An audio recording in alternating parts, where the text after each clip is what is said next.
They called it the divorce of the decade, but not because of the payout. When tech mogul Grant Caldwell ended his 20-year marriage to Vivian, he didn't just leave her, he obliterated her. He hid the assets, bought the judges, and tossed her a settlement check that wouldn't even cover the rent in the city she helped him build. He told the press she was nothing but a lucky passenger on his ride to the top. He thought he had won. He thought she would disappear into poverty and obscurity. But Grant forgot one thing. You should never burn the bridge you're standing on. Tonight, you're going to hear the true story of how the woman who was given pennies returned to buy the bank. October 14th, 2019, Manhattan, New York. The rain didn't just fall on Fifth Avenue. It hammered against the glass walls of the conference room on the 42nd floor of the Sterling Holloway building like handfuls of gravel. Inside, the air conditioning was set to a freezing 65 degrees, a tactical move Grant Caldwell used for all his negotiations. He liked his opponents shivering. It made them weak. It made them want to sign just to leave the room. Vivian sat on the opposite side of the mahogany table, her hands folded in her lap. She wasn't shivering. She wore a simple charcoal coat that had seen better days, the wool pilling at the cuffs. At 44, the stress of the last 18 months was etched into the fine lines around her eyes, but her spine was a steel rod. "Let's wrap this up, Arthur," Grant said, checking his watch. It was a Patek Philippe Nautilus, a gift Vivian had saved for 3 years to buy him for his 40th birthday. He didn't even look at her. He was looking at his phone, undoubtedly texting Sienna, the 24-year-old PR intern who was currently waiting in the lobby. Arthur Pendleton, Grant's shark of a lawyer, slid a single piece of paper across the table. It wasn't a thick dossier. It was a check. "As discussed during mediation," Arthur said, his voice oily and devoid of sympathy, "Mr. Caldwell is prepared to offer a lump sum of $75,000. In exchange, you waive all rights to future alimony, any claim on the Caldwell intellectual property, and you vacate the Hamptons property by midnight tonight." Vivian looked at the check. $75,000. It sounded like a lot to some people, but the Caldwell estate was valued at $4 billion. Vivian hadn't just been a housewife, she had catered the dinners where the deals were made. She had proofread the code in the early days when Grant's eyes were too tired to focus. She had mortgaged her grandmother's house in Ohio, the only thing she owned before marriage, to pay for the server costs of Grant's first startup, Nexus.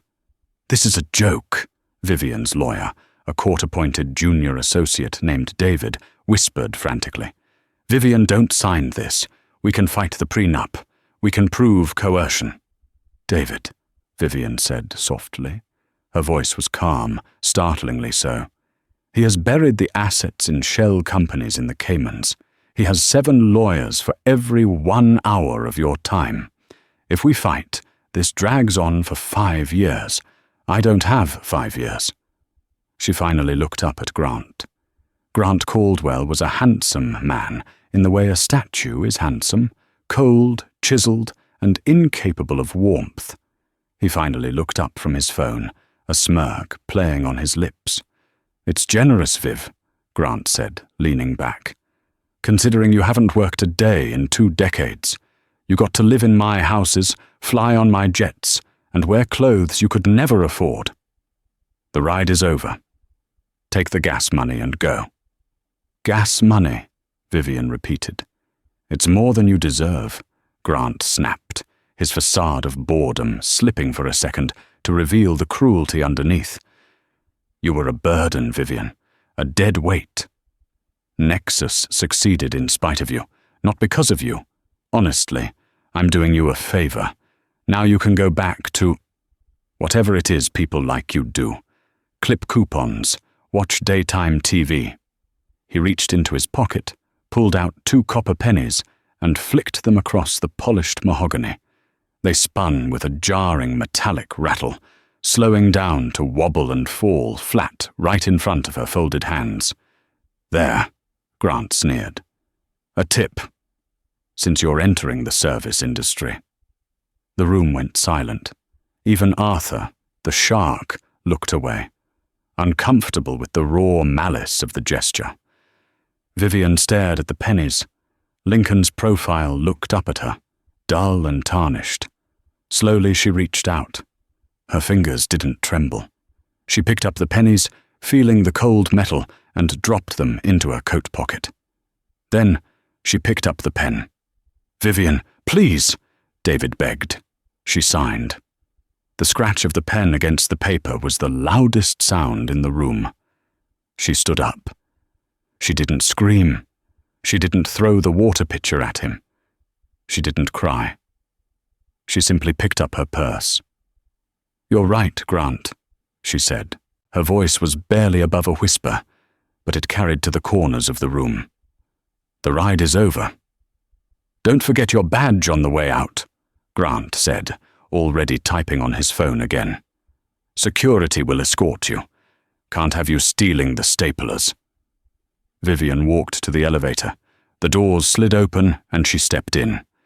As the doors closed, cutting off the sight of her husband laughing with his lawyer, a single tear finally escaped, tracking hot and fast down her cheek. But before the elevator hit the ground floor, she wiped it away. She walked through the lobby. She saw Sienna sitting on a plush velvet sofa, scrolling through Instagram, a massive diamond weighing down her left hand. Sienna didn't even notice her. Vivian walked out into the rain. She had $75,000, 2 pennies, and no home. She walked 2 blocks to a public bench, sat down in the downpour, and pulled out a burner phone she had bought at a bodega an hour earlier. She dialed a number she hadn't used in 15 years. It rang once, twice. "Hello?" a voice answered. It was raspy, elderly, but sharp as a tack. "It's done, Uncle Silas," Vivian said into the rain. "He signed the release. He has no claim on anything I do from this moment forward. The non-compete is voided because he declared me unskilled labor in the settlement." There was a pause on the other end, followed by a low, dry chuckle. "He always was an arrogant fool," Silas replied. "He thinks he bought your silence. He doesn't realize he just sold his safety net. Are you ready to come home, Vivian?" "Not home," Vivian said, looking up at the skyscraper where her ex-husband was celebrating destroying her. "I'm going to London. It's time to wake up the consortium." "And the pennies?" Silas asked. Vivian fingered the copper coins in her pocket. "I'm keeping them. I need a reminder of what I'm worth to him." 3 years later. November 2022. The tech world moves fast. In 3 years, a giant can become a dinosaur. Grant Caldwell was feeling the heat. He paced the floor of his penthouse, the same one Vivian had decorated, though Sienna had since redone it in garish gold and leopard print that gave Grant a headache. Nexus was stalling. The stock price had dipped 14% in the last quarter. The new operating system, Nexus Prime, was buggy, bloated, and uninspired. The engineers were floundering. For 20 years, whenever Grant hit a wall, he would rant about it over dinner, and Vivian, quietly eating her salad, would ask a simple question or make an observation that unlocked the solution. He had never realized that she was the one solving the problems. He thought he was just bouncing ideas off a wall. He didn't know the wall was a genius. Now, the wall was gone. Sienna, his new wife, was currently in Paris spending his dividends on handbags. When he tried to talk to her about the latency issues in the server architecture, she told him he was boring and asked for a higher credit limit. "Mr. Caldwell." Grant spun around. It was his new assistant, a terrified young man named Greg. "What is it?" Grant barked. "The invitation to the Global Sovereign Summit in Dubai. It arrived." Grant snatched the heavy, cream-colored envelope. The Global Sovereign Summit. It was the most exclusive gathering of wealth in the world. Only the top 50 billionaires were invited.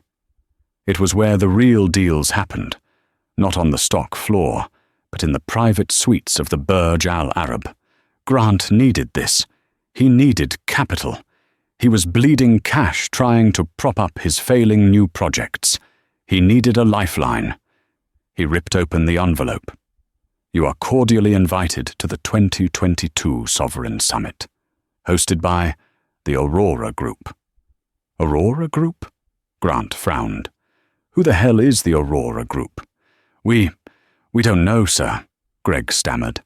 They popped up about 2 years ago, based out of London and Singapore. They've been aggressively buying up logistics, AI, and rare earth mineral mines. Rumor has it they have more liquid capital than Apple. And the CEO? A ghost, Greg said. No photos, no interviews.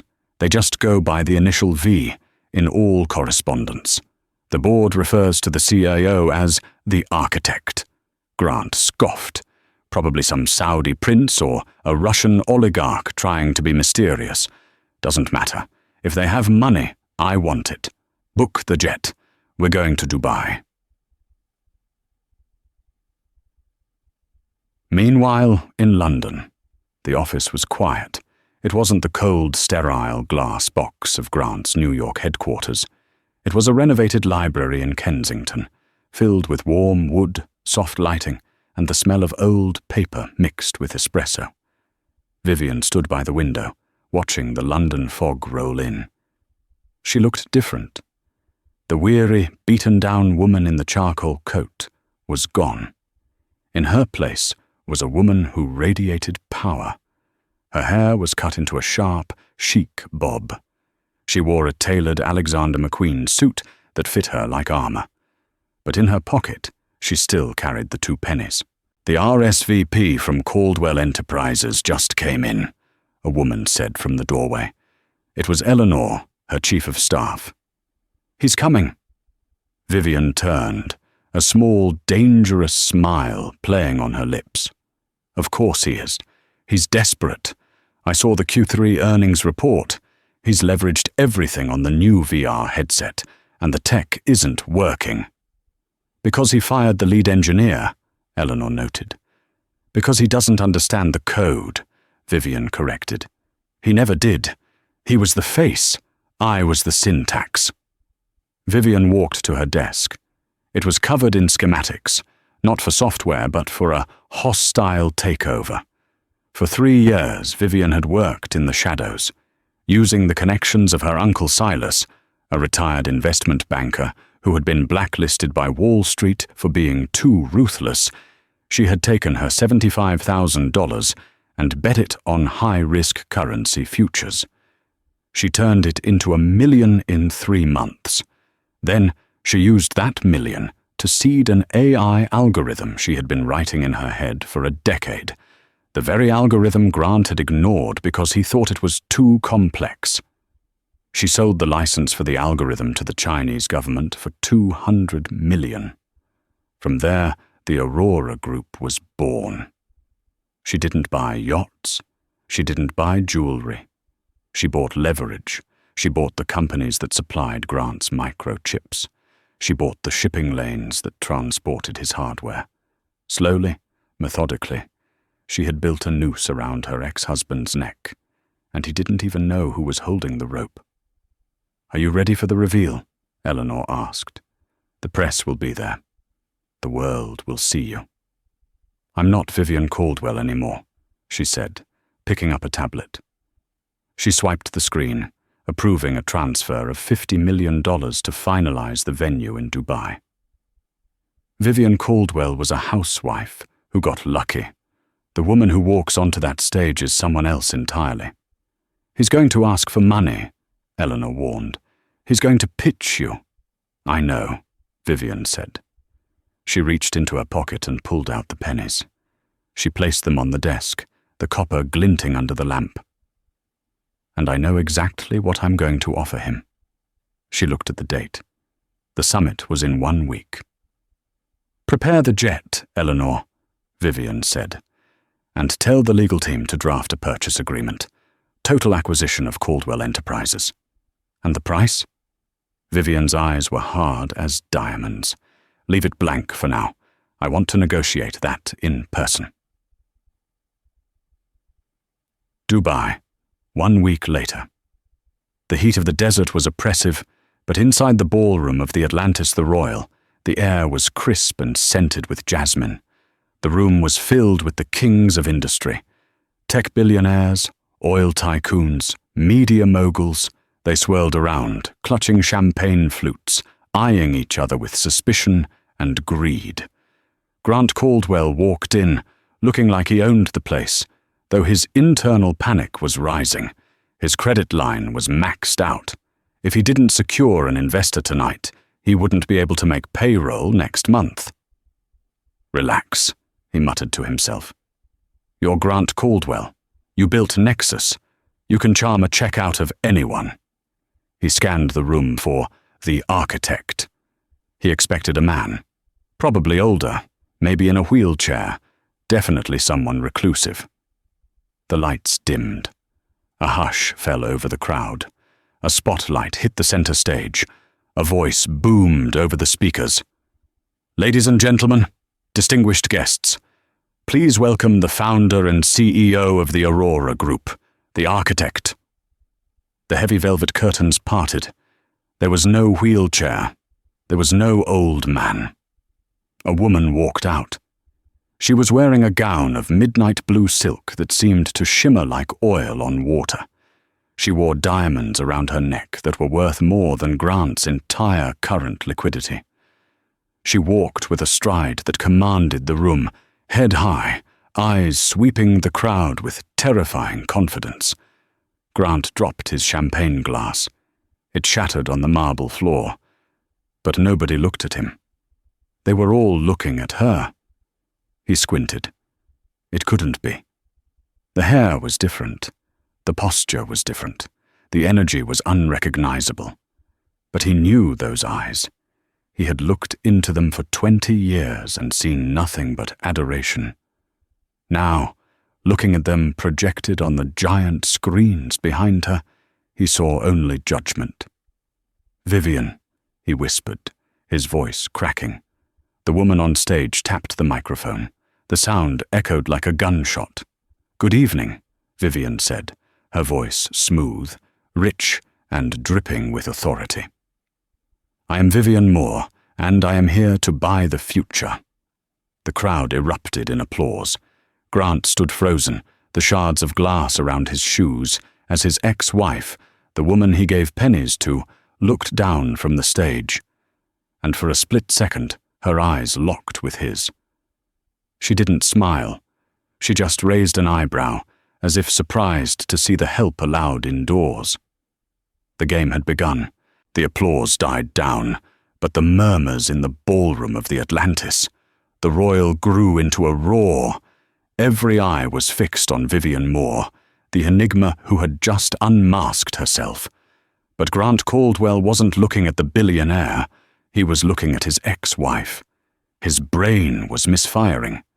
Vivian, the woman who used to coupon for laundry detergent, the woman who sat silently at dinner parties while he regaled guests with stories of his own genius. It was impossible. And yet there she was, holding court with the CEO of Saudi Aramco and the founder of a major defense contractor, laughing softly as she sipped sparkling water.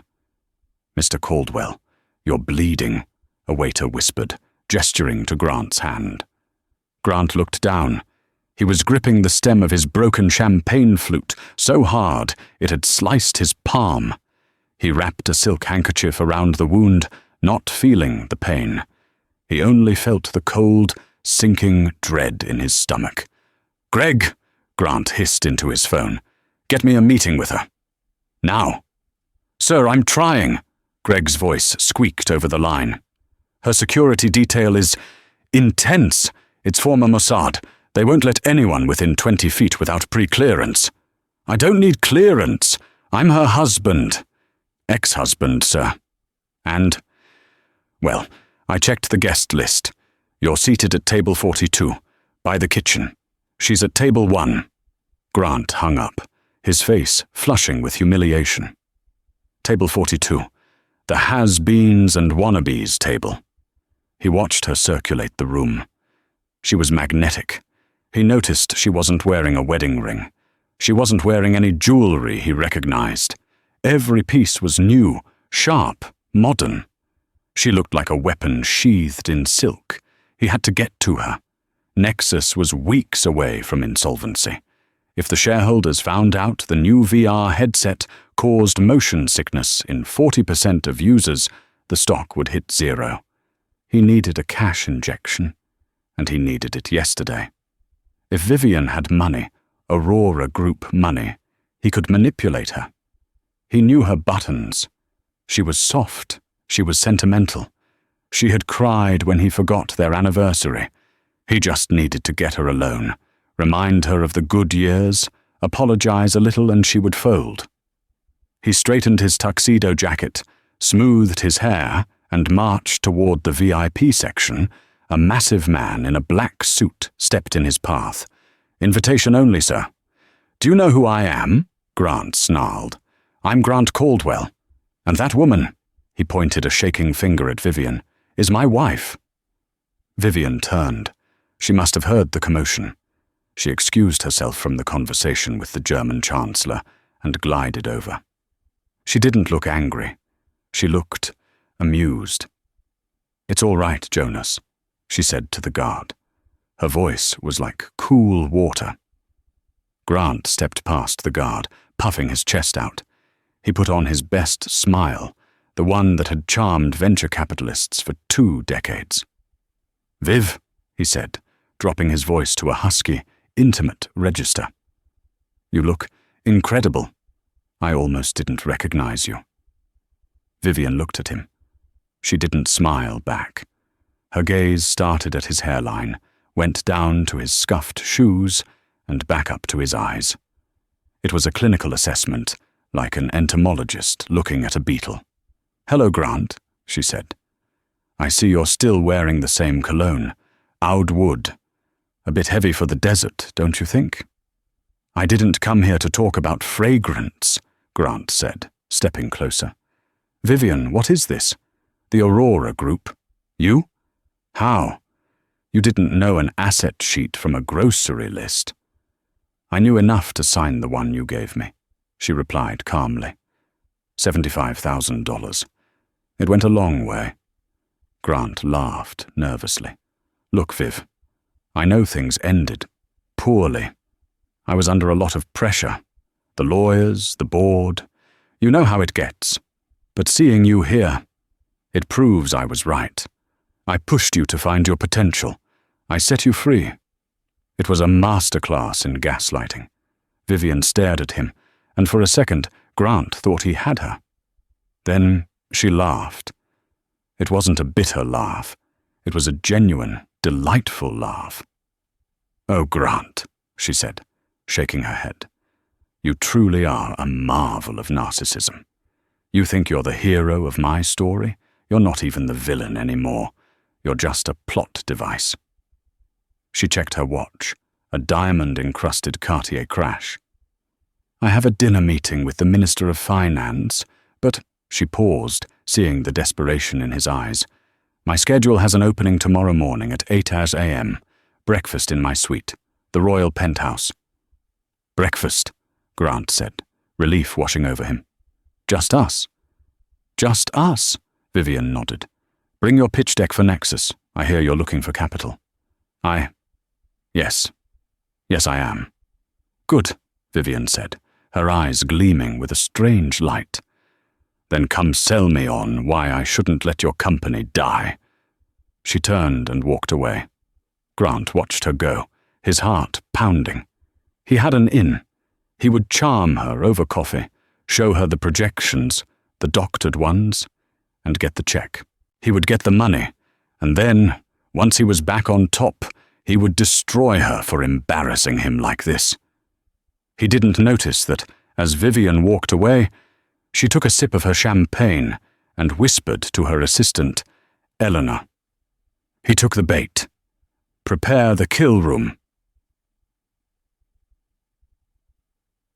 The next morning, 8:00 a.m., the royal penthouse at the Atlantis was larger than Grant's first 3 houses combined. It had a private elevator, a butler, and a balcony that overlooked the entire Palm Jumeirah. Grant arrived at 7:55 a.m. He had spent the night rehearsing. He had fired Greg at 3 a.m.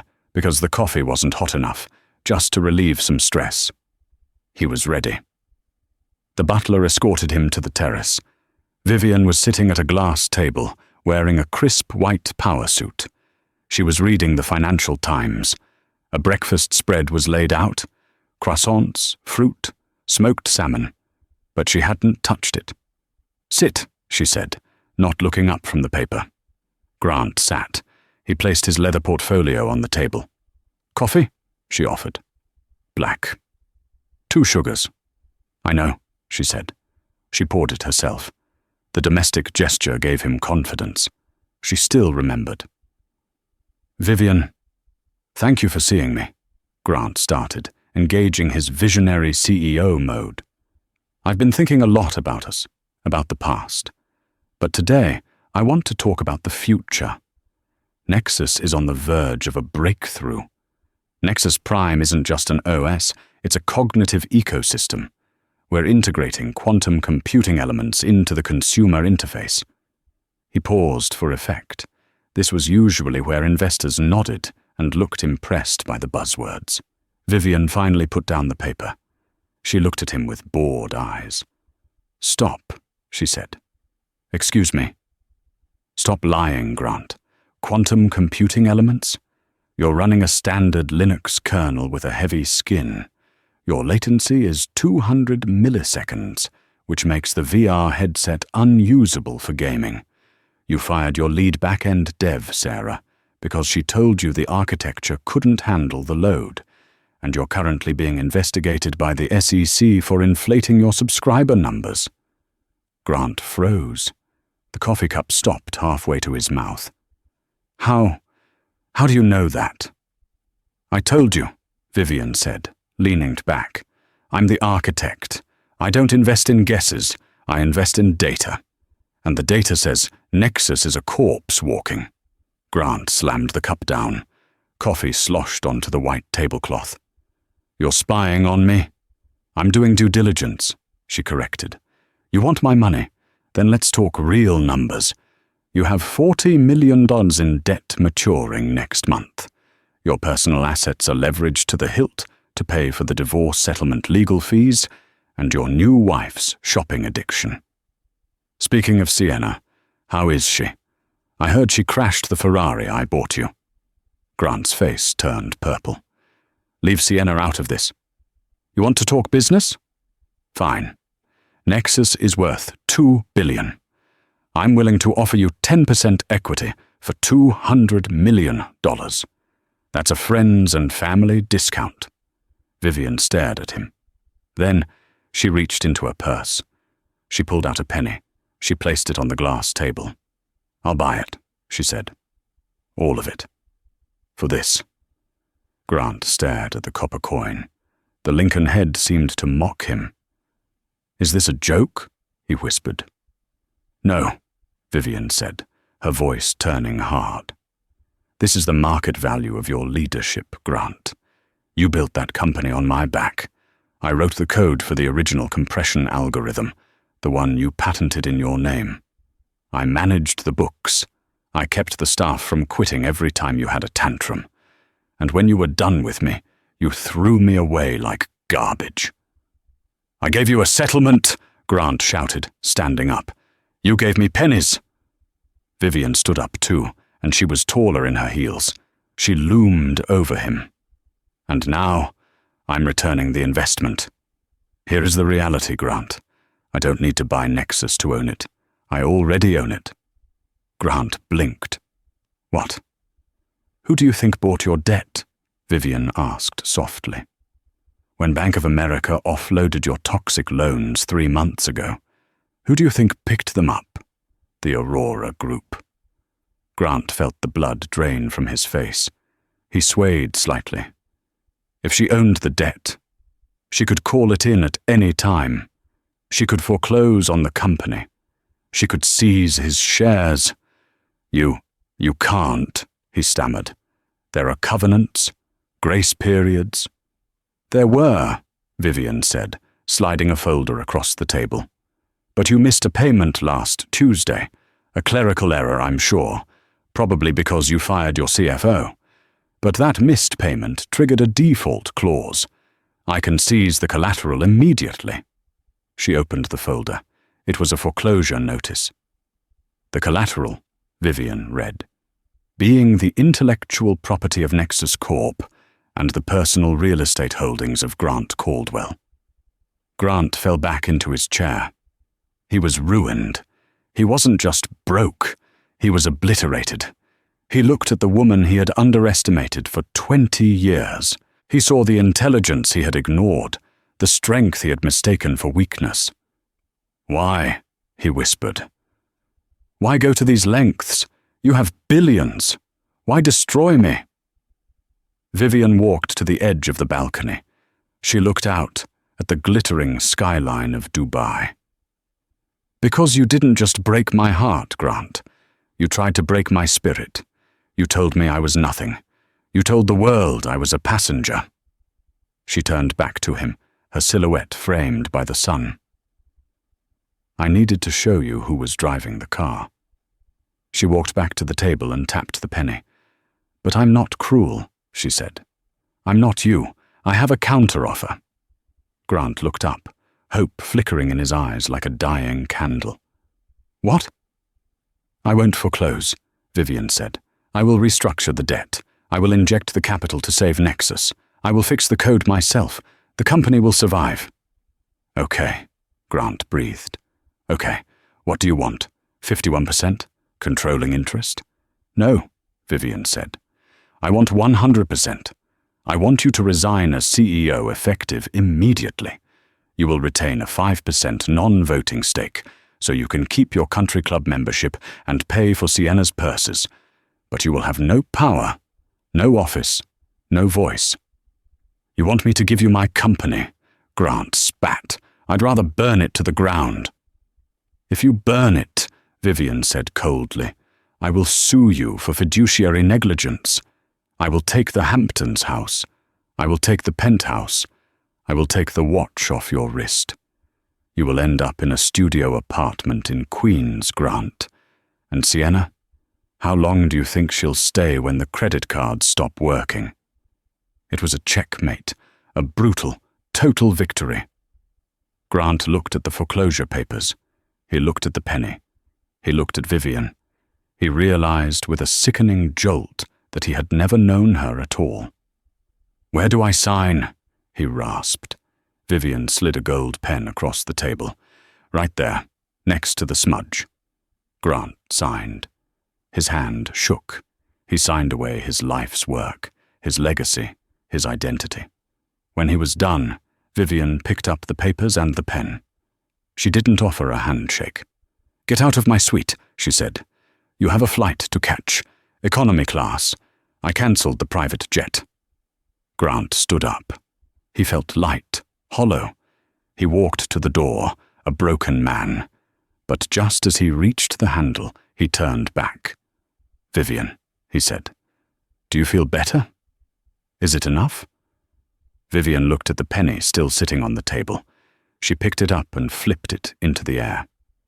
She caught it, slapping it onto the back of her hand. It's a start, she said. Grant left. Vivian stood alone on the terrace. She had won. She had the company. She had the revenge. But as she looked at the contract, a strange feeling settled in her chest. It wasn't joy. It was the cold realization that destroying him hadn't fixed the hole he left inside her. Suddenly, her phone buzzed. It was Uncle Silas. Did he sign? Silas asked. He signed, Vivian said. Good, Silas said. His voice dropped an octave, losing its warmth. Now that we control the Nexus servers, we can begin Phase 2. Vivian frowned. Phase 2? Silas, the plan was just to acquire the company. That was your plan, Vivian, Silas said. "My plan is much bigger, and I'm afraid Grant Caldwell was just the first domino." The line went dead. Vivian stared at the phone. A chill that had nothing to do with the air conditioning ran down her spine. She had played Grant perfectly. But was someone playing her? 2 days later. Silicon Valley, California. The transition was seamless in the eyes of the public. The headlines screamed, "The Return of the Queen. Vivian Moore acquires Nexus in shock hostile takeover." The stock price jumped 15% overnight. The world loved a comeback story, but inside the glass walls of the Nexus headquarters, the mood was funereal. Vivian walked through the server farm in the basement, the hum of cooling fans filling the air like a swarm of mechanical bees. She wasn't there to celebrate. She was there to hunt. Silas's words, Phase 2, had been gnawing at her. She had tried to call him back, but his number was disconnected. The kindly uncle who had funded her revenge had ghosted her. "Eleanor," Vivian said, her voice echoing in the server aisles, "run a diagnostic on the Nexus Prime source code. Isolate the patch Grant was trying to push before the acquisition."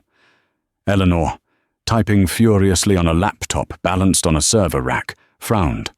"I'm trying, Vivian, but there's a partition I can't access. It's encrypted. The signature isn't Grant's." "Whose is it?" "It's yours." Vivian froze. "What?" "The encryption key. It's authorized by your biometric signature, the one you used to sign the acquisition deal in Dubai." A cold sweat broke out on the back of Vivian's neck. She realized then that the digital pen she had used in the hotel suite hadn't just signed a contract. It had uploaded a packet. "Override it," Vivian ordered. "Hard reset." "I can't." Eleanor's voice rose in panic. "It's executing. It's—" "Oh my God." On the main monitor, lines of code began to scroll faster than the eye could follow. It wasn't an operating system update. It was a data siphon. Vivian grabbed the keyboard, her fingers flying. She recognized the syntax. It was the algorithm she had sold to the Chinese government years ago, or so she thought. But it had been modified. It was weaponized. Nexus wasn't just a tech company. It was in 80% of American homes. Smart speakers, thermostats, security cameras, phones. The new code wasn't fixing bugs. It was turning every Nexus device into a listening post, and it was routing all that data, private conversations, banking passwords, video feeds, to a single IP address in the Cayman Islands. "It's a global surveillance net," Vivian whispered. Silas didn't want the money. He wanted the eyes. Suddenly the speakers in the server room crackled. "Very good, Vivian." It was Silas's voice. But it wasn't the raspy, kindly voice of her uncle. It was smooth, digital, and cold. "Silas," she shouted at the ceiling, "shut it down." "I'm afraid Silas doesn't exist, my dear," the voice purred. "He was a persona, a shell. You can call me the broker, and you have done a marvelous job delivering the keys to the kingdom." "I'll go to the FBI," Vivian threatened. "I'll tell them everything." "Go ahead," the broker laughed. "Look at the logs, Vivian. The code was uploaded from your account. The servers were bought with your money. The acquisition is in your name. If you go to the authorities, you won't be hailed as a whistleblower. You'll be arrested as the greatest cyber-terrorist in history." The monitors flashed red. "Upload complete, 98%. "You have 24 hours until the system goes fully live," the broker said. "Don't try to stop it. Go buy another island. Enjoy your wealth. You were a useful pawn, Vivian. But the game is over." The connection cut. Vivian stood in the humming silence. She was the billionaire CEO of a tech empire. She had everything she ever wanted, and she had been framed for the end of privacy as we know it. She needed to kill the code. But the broker was right. She couldn't stop it. The encryption was too advanced. It was adaptive AI. It learned from attacks. She needed someone who could think illogically. Someone who wrote messy, chaotic, brilliant code that broke the rules. She needed the only person who knew the hardware architecture of Nexus, because he had soldered the first prototypes in a garage with his bare hands. She needed Grant. Queens, New York. 12 hours later. The neon sign above the shop buzzed and flickered. Cell phone repair. We buy gold. Unlocks. It was a small, grimy shop sandwiched between a laundromat and a discount sneaker store. Inside, the air smelled of stale coffee and soldering iron smoke. Grant Caldwell sat on a stool behind the counter, wearing a blue polo shirt with a name tag that said Grant. He was hunched over a cracked iPhone 11, carefully picking out shards of glass with tweezers. He looked 10 years older. He hadn't shaved in a week. His Patek Philippe was gone, replaced by a Casio.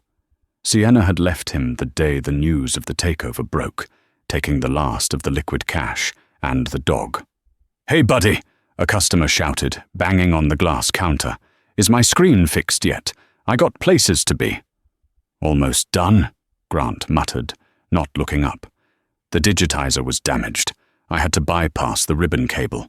I don't care about the ribbon cable. I just want to play Candy Crush. Hurry up." Grant grit his teeth. 3 days ago, he was commanding a boardroom. Now he was being yelled at by a teenager in a tracksuit. The bell above the door chimed. "Be right with you," Grant said, snapping the new screen into place. "Take your time," a familiar voice said. Grant's hand slipped. The tweezers scratched the new screen. He looked up. Vivian stood in the doorway. She wasn't wearing her power suit. She was wearing jeans, a black hoodie, and a baseball cap. She looked tired, scared. Grant laughed. It was a dry, brittle sound. "Here to gloat? Or did you crack your screen? I charge extra for billionaires." "I need your help," Vivian said quietly. "My help?" Grant put down the phone. "You stole my company. You humiliated me in front of the entire world. You took my house.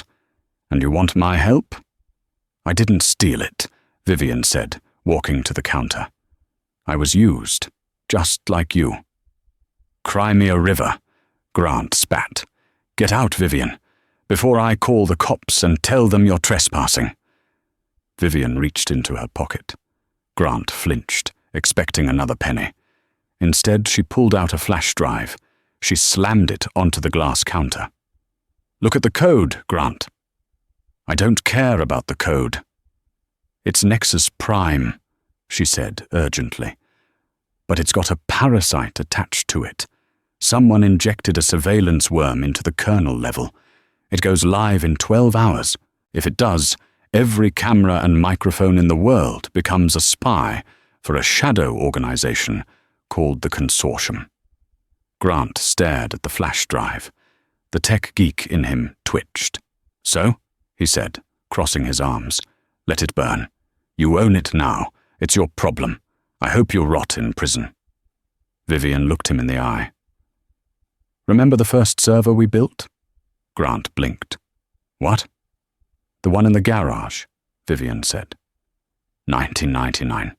We couldn't afford a cooling system, so I used the fan from my grandmother's window unit, and you wrote a script to throttle the CPU when it got too hot.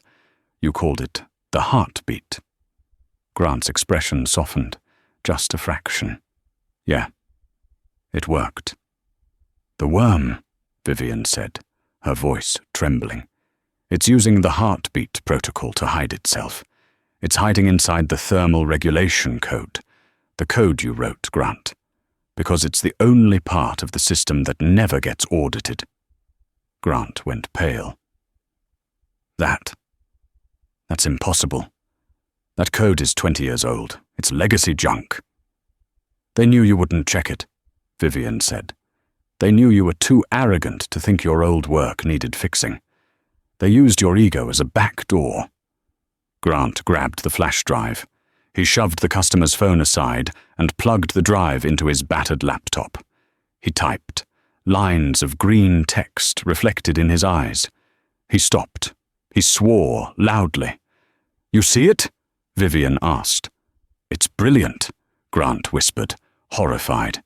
"It's piggybacking on the thermal sensors. Every time a device heats up, which happens when it processes voice or video, the worm wakes up and records the data packet. It's invisible to firewalls." He looked up at Vivian. The anger was still there, but the engineer had taken the wheel. "Can you kill it?" Vivian asked.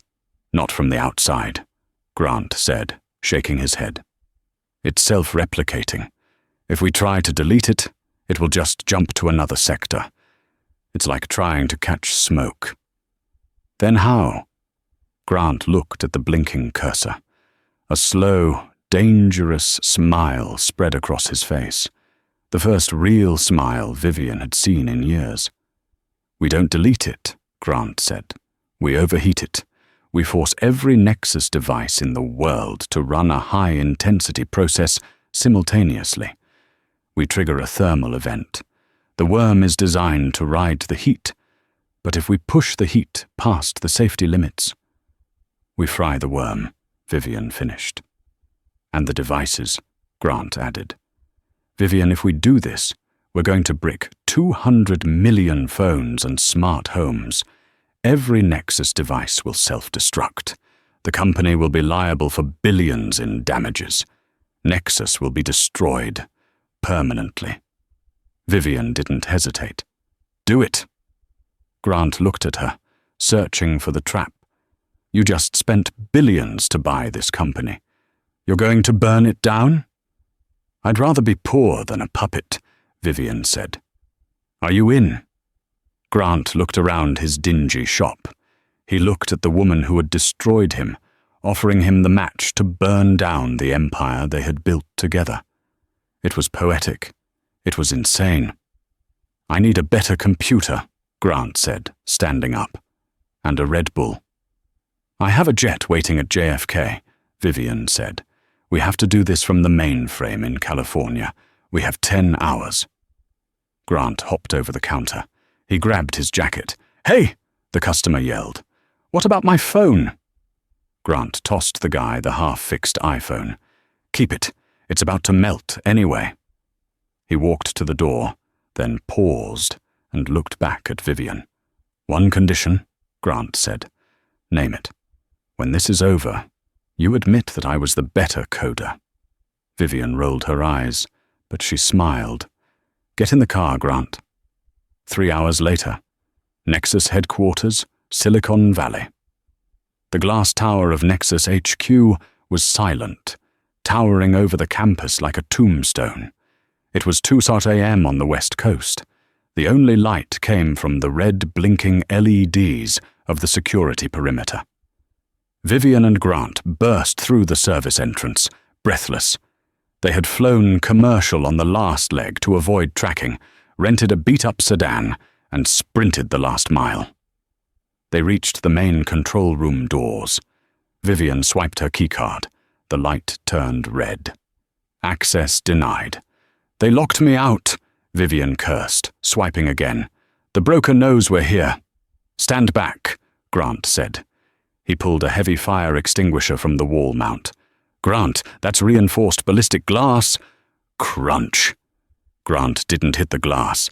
He smashed the electronic keypad reader until the plastic casing shattered and wires dangled loose. He dropped the extinguisher, pulled a small multi-tool from his pocket, stripped 2 exposed wires, and touched them together. Sparks flew. The door hissed open. "Security flaw in the maglock system," Grant grinned, wiping sweat from his forehead. "I meant to patch that in 2015. Glad I was too lazy." They ran inside. The room was dominated by a massive wall of screens displaying the global status of Nexus. A digital countdown clock in the center read 0045, Dialawasa, until system integration. 45 minutes, Vivian said, her heart hammering against her ribs. "Get to work." Grant sat in the ergonomic chair he used to own, the leather still molded to his shape. He cracked his knuckles and began to type. His fingers moved with a speed and fluidity Vivian remembered from their college days in the dorm room. He wasn't the CEO anymore. He was the engineer. "Okay," Grant muttered, his eyes darting across lines of code. "I'm bypassing the admin privileges, routing through the debug port. I'm in. But the worm is fighting back. It's creating firewalls faster than I can tear them down. It's like it knows my moves before I make them." "It's an adaptive AI," Vivian said, leaning over his shoulder. "It's learned your style. Change the rhythm. Use the algorithm I wrote. The recursive loop." "It won't fit the syntax," Grant argued. "Make it fit. It's the only thing that can outpace it." Grant hesitated, then nodded. "Read it to me." For 30 minutes they worked in a fugue state, Vivian reciting lines of complex, non-linear logic, Grant translating them into executable commands. They weren't fighting each other. They were a single unit, a two-headed monster of code and strategy. "5 minutes!" Vivian shouted. "Grant, we need the thermal override." "I'm trying. The safety protocols are hard-coded. I have to manually disable the temperature governors on 12 different device classes." Suddenly, the screens flickered. The face of the broker appeared on the main monitor. It was a digital avatar, a faceless, chrome mannequin. "Disappointing, Vivian." The voice boomed, filling the room. "And you, Grant, I thought you had more self-preservation. You are trying to destroy $1 billion asset." "I'm trying to save the world, you psycho," Grant muttered, not stopping his typing. "I have locked the server room doors," the broker said calmly. "And I have disabled the fire suppression system. I am now overclocking the server racks in your room. The temperature will rise to 150 degrees in 3 minutes. You will cook alive." A blast of hot air roared from the vents. The room temperature began to spike instantly. "He's not bluffing!" Vivian coughed, the heat hitting her like a physical blow. "Grant, hurry! I need 1 more minute!" Grant yelled, sweat pouring down his face, soaking his shirt. "I have to sync the command to the global clock!" The heat was unbearable. Alarms blared. The plastic casing of the monitors started to warp. It felt like standing inside an oven. "Grant!" Vivian screamed, dropping to her knees as the air became too hot to breathe. "Done!" Grant slammed the enter key with his fist. Command accepted. System overload. Global event. All over the world, millions of people were waking up or going about their day. In London, a teenager's phone suddenly grew searing hot in his pocket. He yelped and threw it on the sidewalk. In Tokyo, a smart thermostat began to smoke, then melted off the wall. In New York, a Nexus smart speaker on a kitchen counter hissed and popped, a small wisp of acrid smoke rising from the plastic. Nexus HQ. The server room below them groaned. The sound of thousands of processors screaming in unison was deafening. Then, silence. The lights in the building died. The monitors went black. The cooling fans spun down. The broker's avatar vanished. The heat in the room stopped rising. Grant slumped back in his chair, panting. Vivian lay on the cool floor, staring up at the dark ceiling. "Did we do it?" she whispered. Grant pulled his burner phone out of his pocket. He tried to turn it on.